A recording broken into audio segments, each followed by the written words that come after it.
Welcome to the Speak the Unspoken podcast.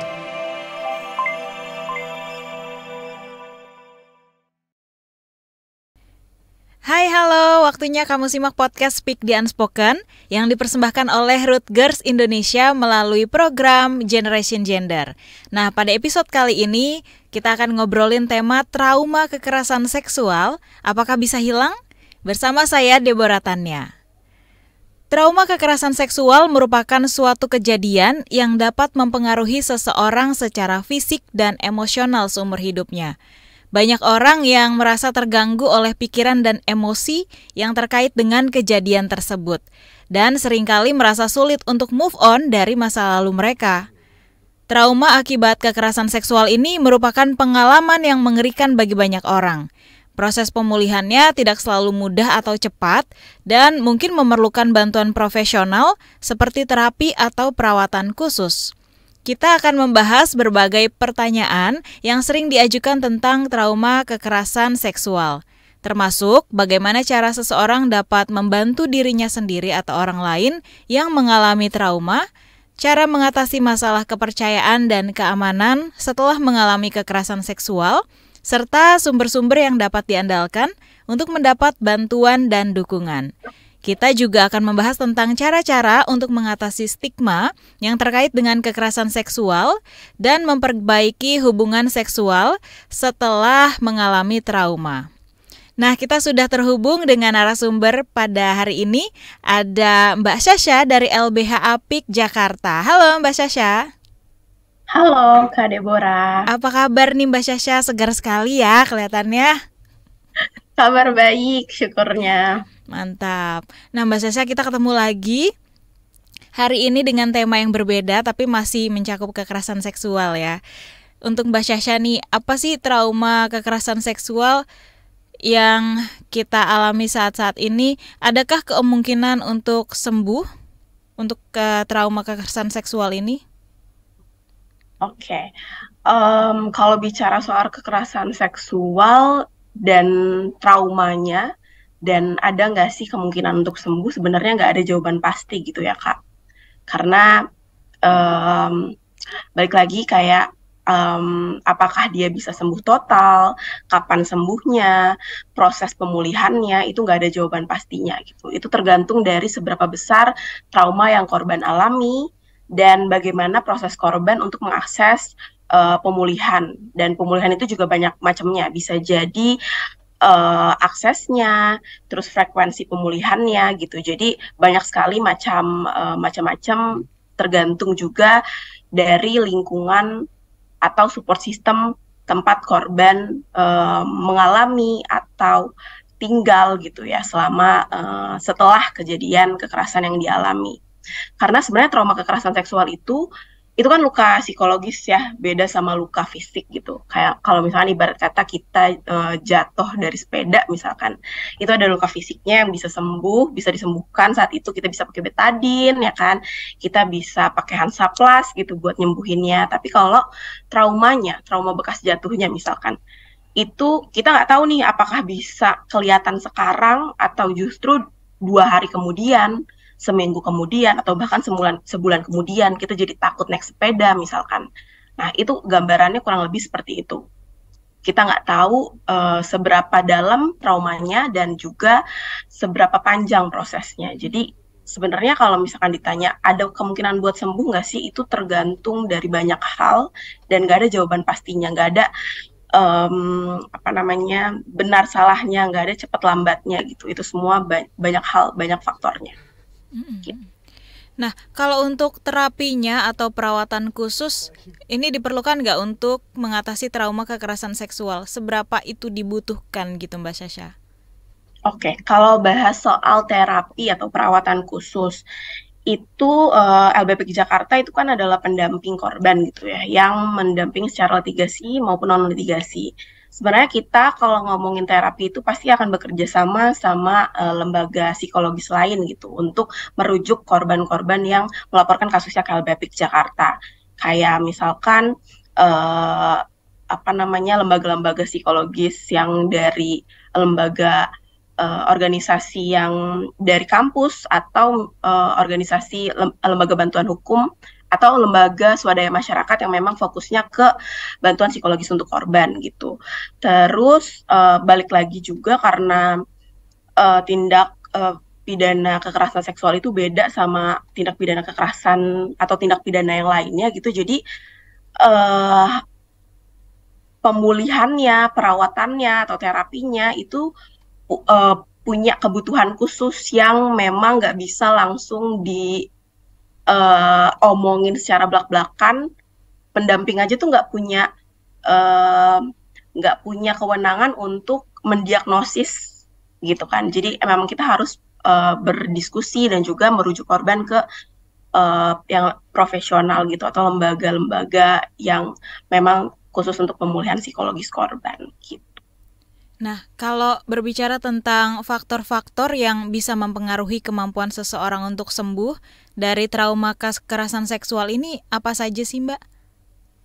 Oke, kalau faktor itu ada beberapa faktor gitu. Yang mungkin paling sering juga dibahas sama teman-teman yang mungkin bergelut di isu kekerasan seksual adalah support system atau orang-orang sekitar korban yang mendukung korban gitu ya. Itu salah satunya gitu. Tapi kalau misalkan kita mau merujuk pada ahli yang mungkin nanti teman-teman bisa juga cari googling atau mungkin nanti KBR bisa juga undang psikolog yang biasa menangani korban kekerasan seksual untuk nanya lebih lanjut soal ini gitu ya. Bahwa ada 3 yang paling utama gitu. Yang pertama yang tadi soal support system tadi, lalu juga yang kedua itu soal kekuatan personal, dan yang ketiga itu adalah penyembuhan profesional dari sistem hukum dan juga medis. Jadi perbaikan sistem hukum ataupun medis itu adalah dukungan medis baik dari dokter maupun psikiater atau psikolog gitu. Nah, oke.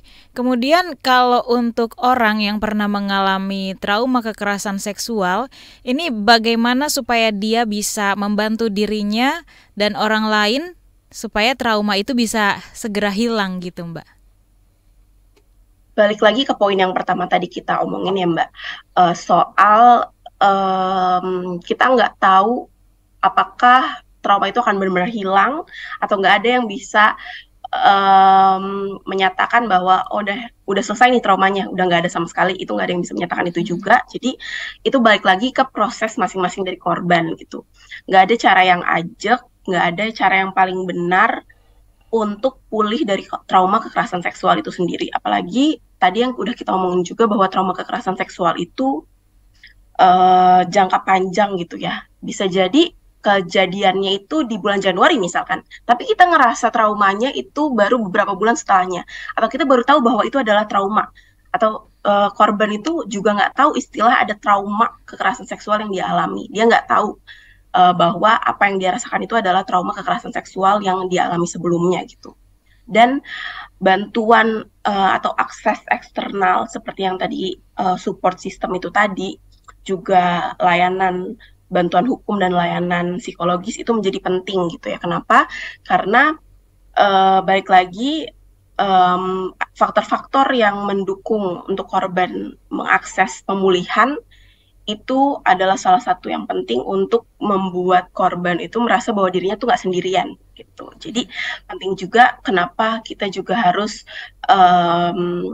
dari sekarang nih teman-teman di rumah juga bisa lihat-lihat lembaga bantuan hukum atau lembaga bantuan psikologis, cari tahu gimana cara mengaksesnya. Jadi pada saat melihat kejadian tersebut atau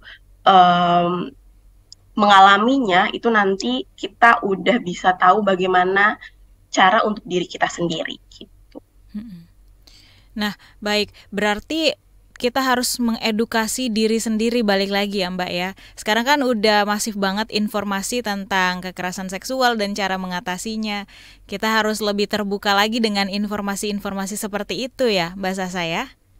Yes, betul banget. Kayak LBP Jakarta sendiri juga kan beberapa kali kita sharing infografis atau artikel gitu menyoal kekerasan seksual, kekerasan berbasis gender dan seksual, dan bagaimana itu sangat berdampak bagi korban dan bagaimana sulitnya korban mengakses bantuan atau keadilan gitu ya, layanan bantuan dan juga akses keadilan untuk memperjuangkan dirinya gitu. Jadi hal-hal itu sih yang perlu kita kulik dan kita baca bersama-sama gitu. Betul.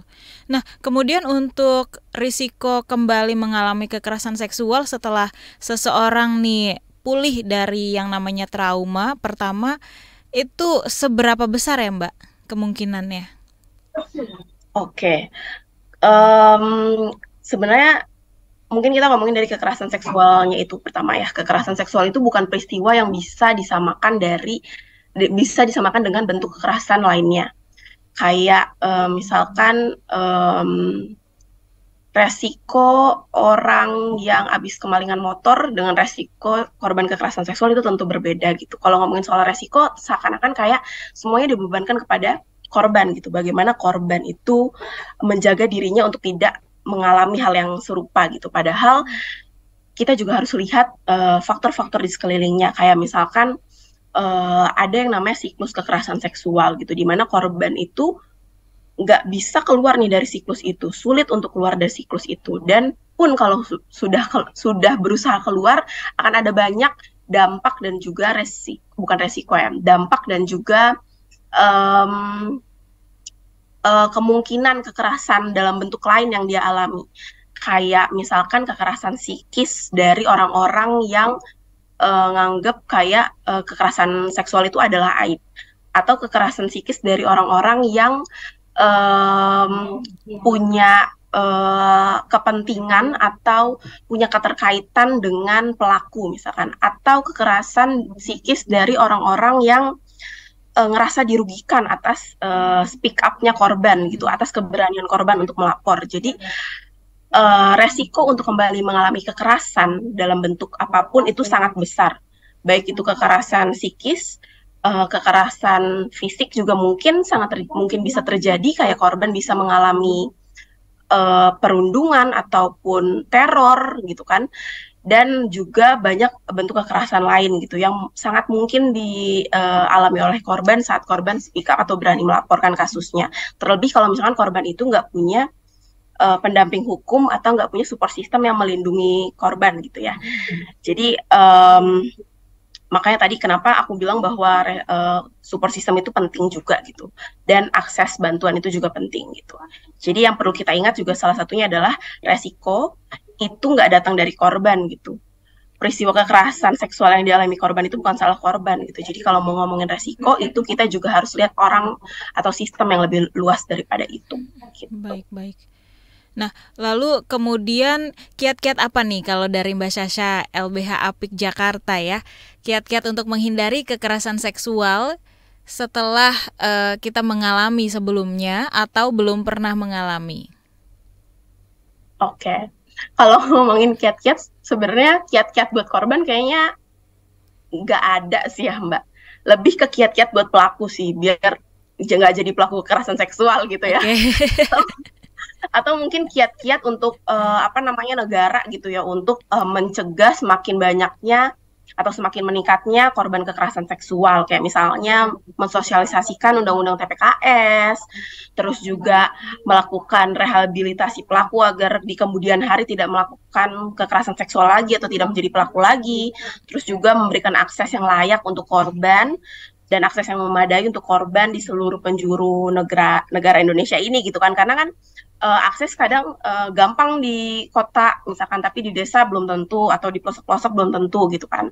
Terus juga bisa mensosialisasikan sedari dini mengenai konsen atau persetujuan, terus soal hak kesehatan reproduksi, dan itu bisa melalui program-program apapun yang dimiliki oleh pemerintah gitu kan. Jadi banyak hal yang bisa dilakukan tapi tidak dibebankan kepada korban gitu, karena peristiwa kekerasan tentu nggak ada yang mau dong Mbak mengalami kekerasan seksual gitu. Jadi kalau kembali lagi dibebankan kepada korban, kayak korban harus ini, korban harus itu, atau perempuan harus ini, perempuan harus itu kayaknya jadi makin berlipat-lipat bebannya gitu ya. Betul. Betul banget. Ya ampun. Nah Mbak Sasha, lalu kita kan kalau bicara tentang korban kekerasan seksual, tentu mengalami trauma, mengalami stres, kecemasan. Ini seperti apa sih Mbak cara-cara untuk meminimalisirnya? Oke, sebenarnya yang pertama harus kita tahu itu adalah kebutuhan korban sih Mbak, karena balik lagi satu korban dengan yang lainnya itu pasti kebutuhannya berbeda gitu, dan saat dia sudah mengakses layanan psikolog misalkan itu juga diagnosisnya kemungkinan saja berbeda ya kan, nggak mungkin sama semua korban gitu. Jadi cara-caranya itu akan tergantung ke bagaimana dan apa yang korban butuhkan. Dan sarannya biasanya akan diberikan kepada pendamping korbannya ataupun psikolog atau psikiater yang mendampingi korban itu gitu. Jadi itu agak sedikit, itu lebih sedikit caranya tuh bukan satu cara yang kita bisa cari di internet dengan gampang gitu. Jadi memang agak kompleks sebenarnya kalau ngomongin soal kekerasan seksual, dan nggak bisa yang coba-coba gitu ya, karena ini menyangkut ketubuhan seseorang gitu kan, pengalaman ketubuhan seseorang dan traumanya jangka panjang balik lagi. Jadi lebih baik didiskusikan dengan pendamping dan juga psikolog yang mendampingi korban. Nah, kalau dari LBH Apik Jakarta sendiri Mbak, di tahun 2023 ini sudah ada laporan belum tentang korban kekerasan seksual seperti itu? Udah ada. Wow. LBH Apik Jakarta setiap minggu itu kita lakukan rekap gitu ya, kasus-kasus yang masuk, dan itu udah cukup banyak gitu, dan kasusnya tentu beragam gitu, nggak cuma kekerasan seksual aja tapi juga banyak bentuk kekerasan lain gitu, kayak tadi yang aku sempat singgung, kekerasan ekonomi kayak gitu juga banyak yang menyasarnya ke kelompok-kelompok rentan perempuan gitu ya. Jadi kita udah menerima banyak kasus. Nah, kalau dari LBH Apik sendiri, gimana sih caranya untuk membantu orang lain yang mengalami trauma kekerasan seksual tanpa mereka merasa terintimidasi atau merasa rendah diri karena menjadi korban? Oke, yang pertama aku mau ngingetin dulu kalau misalkan kamu atau teman-teman yang mendengar ini itu merasa tidak memiliki kapasitas untuk mendampingi atau sekadar mendengarkan korban, dekatkan korban kepada akses bantuan profesional atau lembaga layanan gitu. Nah, kalau yang biasa dilakukan oleh pendamping di LBH Apik Jakarta sendiri itu kita punya yang namanya LIVES, LIVES. Itu ada kepanjangannya tuh Mbak. Oh, oke.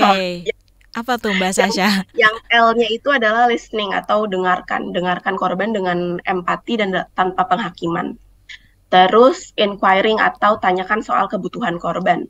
Tanyakan soal kekhawatiran korban. Terus validate atau validasi. Perhatikan korban itu ya, perlihatkan kepada korban bahwa kita tuh memahami korban dan percaya sama korban gitu. Yakinkan bahwa korban itu bukan pihak yang dipersalahkan dan udah tepat nih melakukan upaya atau bantuan atau meminta pertolongan ini gitu. Yeah. Terus yang E-nya itu adalah enhancing safety atau keamanan, menyoal keamanan. Kita bisa diskusikan rencana untuk menjaga keamanan korban gitu, terutama dari bahaya-bahaya yang lebih lanjut gitu, kayak lebih besarnya lagi, apakah korban akan nanti mendapat intimidasi, atau apakah korban nanti akan mendapat perundungan, atau kemungkinan korban akan diancam, kayak gitu, itu harus didiskusikan. Lalu yang terakhir itu S, itu support atau dukungan. Ini penting juga dan paling penting menurut aku, karena dukungan untuk korban itu nggak cuma dukungan secara psikis gitu atau emosional, tapi juga dukung korban untuk mengakses lembaga layanan, dukung korban untuk mengakses informasi gitu ya, apa yang korban butuhkan gitu. Dan itu yang biasanya LBH Apik Jakarta lakukan dalam tahap konsultasi awal gitu. Kita mendengar apa yang korban inginkan, apa yang korban butuhkan, dan kita mendekatkan korban dengan akses tersebut gitu. Oke, nah dari pengalaman Mbak Sasha sendiri nih sebagai bagian dari LBH Apik Jakarta, bagaimana sih tahapannya ketika seseorang itu mengalami kekerasan seksual, cara dia melapor, cara dia mendapatkan perlindungan, seperti apa Mbak? Oke, kalau di LBH Jakarta sendiri itu kita punya dua sistem pelaporan gitu, Mbak. Jadi ada yang melalui online dan offline. Kita menerima dua aduan kasus online dan offline gitu. Kalau teman-teman yang mau datang langsung ke LBH Jakarta itu bisa nanti datang ke LBH Jakarta, terus isi kronologi singkat tentang peristiwa kekerasan yang dialami dan nanti akan masuk ke tahap konsultasi bareng sama pendamping dari LBH Jakarta. Nah, dari situ nanti akan pendamping itu akan menginformasikan mengenai hak-hak korban. Terus juga akan menginformasikan mengenai, tadi kan pertama udah diskusi soal kebutuhan gitu ya, nanti akan diinformasikan, oke, kalau kebutuhannya seperti itu, saran dari LBH Jakarta seperti ini, kayak gitu. Nanti selanjutnya akan di follow up mengenai bantuannya, litigasi maupun non-litigasi, ada dua itu. Bisa dirujuk ke lembaga bantuan psikolog, lembaga bantuan psikologis gitu, atau juga melakukan bentuk-bentuk lain kayak misalkan mediasi misalkan, atau langsung ke proses litigasi kayak pelaporan ke kepolisian dan lain-lainnya gitu. Sebenarnya kalau tahap online juga kurang lebih sama seperti itu, cuma bedanya konsultasi dan segala macamnya itu dilakukan secara daring gitu ya, melalui online gitu. Dan tahap yang terakhir pasti juga follow up kasus bahwa bisa ditangani secara litigasi maupun litigasi, dan itu balik lagi sesuai keinginan korban dan kebutuhan korban gitu. Kalau misalkan korban maunya prosesnya non litigasi aja gitu, maunya mediasi aja, ya kita akan memfasilitasi itu gitu. Tapi kalau kebutuhan korban adalah untuk melaporkan kasusnya ke tingkat kepolisian atau melaporkan kasusnya untuk mendapatkan hak-haknya gitu secara hukum, kita juga bisa memfasilitasi itu gitu. Oke, berarti dari LBH Apik ada secara online lewat dari ataupun secara offline datang langsung ke LBH Apik Jakarta ya Mbak Sasha? Betul. Oke, nah dari pengalamannya Mbak Sasha nih di tahun 2023 aja, yang menjadi korban kekerasan seksual ini lebih banyak mereka pakai cara litigasi atau non-litigasi? Itu sebenarnya data-datanya sih ada di teman-teman pelayanan hukum ya, teman-teman yang memang langsung melakukan pendampingan korban gitu. Dan kalau dibilang banyak enggaknya, di 2023 ini kita belum bisa hitung karena ini baru banget kan, baru Februari gitu.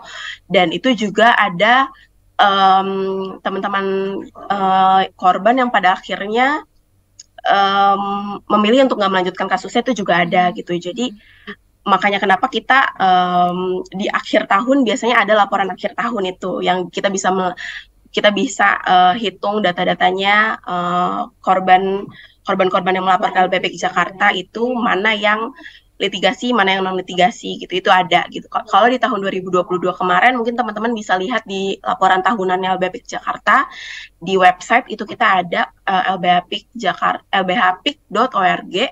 Jadi di situ kita ada laporan tahunan di 2022 kemarin, udah ada grafik-grafiknya, korban, klasifikasi korbannya, terus juga prosesnya seperti apa, yang litigasi maupun non litigasi, terus juga lokasi daerah ya, maksudnya daerah korbannya itu gitu. Itu juga udah ada lengkap di sana gitu. Nah, tadi kan Mbak Sasha sempat bilang kalau ada kasus yang nggak dilanjutkan sama si korban. Itu biasanya faktor apa yang menyebabkan Mbak Sasha? Itu sebenarnya bisa jadi dari eksternal maupun internal sih Kak gitu. Jadi kalau yang internalnya itu adalah keputusan korban sendiri untuk tidak melanjutkan kasusnya. Kalau dari yang eksternalnya itu kayak yang tadi udah aku singgung, faktor-faktor di luar korban yang mungkin mengintimidasi atau membuat korban enggan untuk meneruskan kasusnya gitu. Ada juga faktor-faktor lain kayak yang seperti yang kita tahu juga gitu ya, udah sering juga LBH Jakarta bahas di sosial media, itu soal panjangnya waktu untuk korban mencapai keadilan gitu. Waktu pelaporannya gitu, terus juga penyelesaian kasusnya, terus juga aparat penegak hukum yang masih ada aparat penegak hukum yang nggak berperspektif korban, yang membuat korban jadi merasa diintimidasi berulang kali gitu kan, udah mendapat kekerasan, terus juga mendapatkan intimidasi lagi dari kepolisian seperti itu ya. Jadi banyak faktor sebenarnya yang membuat korban itu enggan melanjutkan kasusnya gitu. Dan keputusan itu kembali lagi ada di tangan korban gitu. Pendamping korban hanya bisa menguatkan gitu kan, memberitahu korban hak-haknya dan juga memberitahukan proses-prosesnya, seberapa panjang prosesnya, seberapa sulit atau mungkin apa yang akan dihadapi ke depannya gitu, dan perihal untuk memutuskan melanjutkan atau enggak itu semua ada di tangan korban. Oke. Nah, kalau selain LBH Apik sendiri, adakah sumber-sumber yang bisa diandalkan nih untuk seseorang mendapatkan bantuan dan dukungan setelah mengalami kekerasan seksual? Sebenarnya sumber itu banyak banget ya. Di sosial media sekarang udah banyak banget lembaga-lembaga atau lembaga swadaya masyarakat ataupun lembaga bantuan hukum yang udah memberikan informasi atau pengetahuan mengenai kekerasan seksual. Tapi kalau teman-teman itu butuh yang spesifik mengenai lembaga layanan, teman-teman bisa akses di carilayanan.com. Itu juga terintegrasi dengan LBPIK Jakarta, jadi itu juga menginformasikan lembaga layanan yang ada di seluruh Indonesia. Jadi kalau LBPIK Jakarta kan lingkupnya hanya di Jabodetabek nih. Kalau di Cari Layanan itu ada di seluruh Indonesia lembaga layanan yang bisa diakses. Entah itu lembaga bantuan hukum atau lembaga layanan psikologis gitu. Atau juga jaringan-jaringan LBPIK Jakarta yang lain yang tersebar di sosial media gitu ya. Kayak kalau misalkan lembaga bantuan psikologis yang bekerja sama-sama LBPIK Jakarta itu ada Yayasan Pulih gitu. Kalau misalkan lembaga-lembaga penguatan lainnya itu ada kayak Kalayana Mitra, Jakarta Feminis gitu. Itu banyak banget dari mereka yang juga membahas atau menginformasikan mengenai bantuan atau dukungan untuk teman-teman yang mungkin sedang mengalami atau telah mengalami kekerasan seksual. Jadi bisa dicari dan diakses informasinya ke lembaga atau website yang tersebut gitu. Ya, dan juga tentunya buat orang yang pernah melihat atau menyaksikan yang namanya kekerasan seksual itu juga bisa mendapat informasi dari carilayanan.com itu ya Mbak Sasha ya. Iya, betul banget. Jadi nggak cuma untuk korban aja, tapi juga untuk teman-teman atau support sistemnya korban untuk akses ke lembaga atau website tersebut gitu. Karena kayak kalau misalkan korban tidak memungkinkan untuk mengakses atau mencari-cari akses bantuan gitu kan, orang-orang di sekitarnya adalah orang yang paling mungkin untuk mendekatkan korban dengan akses bantuan gitu. Betul, setuju sekali Mbak Sasha. Nah, kemudian terakhir Mbak Sasha, untuk closing statement-nya dari tema podcast kita, trauma kekerasan seksual apakah bisa hilang, dari Mbak Sasha? Oke. Upaya pencegahan, pemulihan, dan penanganan kekerasan seksual itu adalah tanggung jawab kita bersama sebenarnya. Nggak cuma dan nggak harus dibebankan kepada korban sendirian gitu, karena tentunya itu akan sulit dan sangat berat sekali untuk korban gitu ya. Jadi mari bersama-sama kita melakukan hal yang semampu kita untuk meminimalisir terjadinya kekerasan seksual dan meminimalisir semakin menggunungnya kasus-kasus kekerasan seksual. Salah satunya adalah dengan tidak mengasumsikan bahwa kesalahan, terus juga upaya pencegahan dan resiko itu terletak pada korban. Cara-cara lainnya adalah juga untuk mengkapasitasi diri dengan informasi mengenai lembaga layanan, lalu juga informasi mengenai lembaga bantuan lainnya gitu untuk kekerasan seksual atau kekerasan berbasis gender dan seksual gitu. Dan sekali lagi aku juga mau mengingatkan untuk teman-teman yang merasa nggak memiliki kapasitas untuk menolong gitu ya atau mendampingi korban kekerasan seksual, dekatkanlah korban kepada akses layanan. Salah satunya adalah dengan menyimpan kontak hotline-nya LBPIK Jakarta di 0813 8882 2669. Oke, ada website-nya juga dari LBH Apik Jakarta, langsung sekalian dikasih tahu nih Mbak Sasha. Biar nanti bisa langsung diakses. LBPIK Jakarta juga punya website di lbhapik.org dan sosial medianya yang paling aktif biasanya di Instagram lbhapik.jakarta. Jadi di situ kita banyak bahas juga tentang kekerasan berbasis gender dan seksual, terus juga bentuk-bentuk kekerasan yang lainnya. Baik, terima kasih sekali Mbak Syasha sudah meluangkan waktunya bersama podcast Speak the Unspoken, episode trauma kekerasan seksual apakah bisa hilang. Salam sehat untuk Mbak Syasha dan semua teman-teman di LBH Apik Jakarta. Dan kami juga mengucapkan terima kasih untuk Anda yang sudah menyimak podcast Speak the Unspoken, persembahan dari Root Girls Indonesia melalui program Generation Gender. Untuk Anda yang ingin memberikan ide dan masukan, silakan mengirimkan email ke podcast@kbrprime.id serta tulis di bagian subjek podcast Speak the Unspoken. Ikuti juga podcast lainnya yang cocok untuk curious minds kamu di www.kbrprime.id atau platform mendengarkan podcast lainnya. Sampai jumpa di episode selanjutnya. Saya Deborah Tanya pamit. Salam. Thanks for listening to the Speak the Unspoken podcast.